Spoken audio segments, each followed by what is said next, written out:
என்ன வெண்ணிலா சொல்ற? ஆமா அத்தை, பாயசம் செய்யும் போது பால் கெட்டு போயிடுச்சு, அதனால செய்ய முடியல.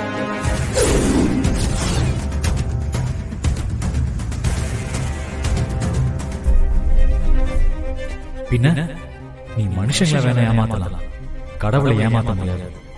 அதான் நாங்க கும்பிடுற அம்மன் உன் பிரசாதத்தை ஏத்துக்க விருப்பம் இல்லாம இப்படி ஆயிடுச்சு. என்ன இது, முதல்ல பிரசாதம் செய்யும் போது பால் கெட்டு போச்சு, பூஜை விளங்குன மாதிரி தான்.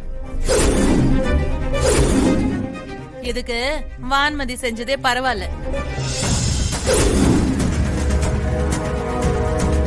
அத்தை, நீங்க ஒன்னும் கவலைப்படாதீங்க. நான் திரிஞ்ச பாலை வச்சு பால்கோவா பண்ணியிருக்கேன்.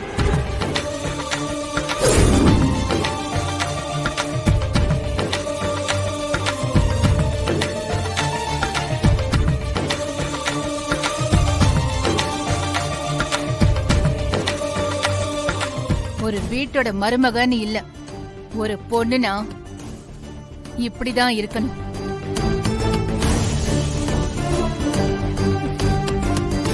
தனக்கு ஒரு இக்கட்டான சூழ்நிலை வரும்போது பதட்டப்படாம அத சமாளிச்சு அந்த சூழ்நிலையை எப்படி கையாளணுங்கிறதுலதான் அவங்களோட திறமையே தெரியும்.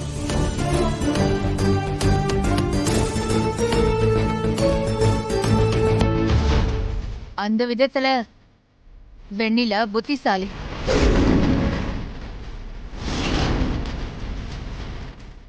சரியா சொன்ன அண்ணாமலை. ஒரு குடும்ப பொண்ணா வெண்ணிலா எந்த சூழ்நிலையையும் சமாளிப்பான்னு இந்த ஒரு சின்ன விஷயத்திலேயே நிரூபிச்சிட்டா.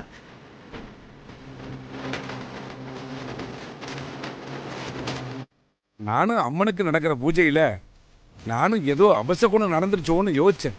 ஆனா உங்க சின்ன மருமக அதை மாத்தி இந்த பூஜைக்கே பெருமை சேர்த்துட்டா. இந்த பிரசாதத்தை தாராளமா பூஜைக்கு படைக்கலாம். அத கொடுமா. கொடுங்கம்மா.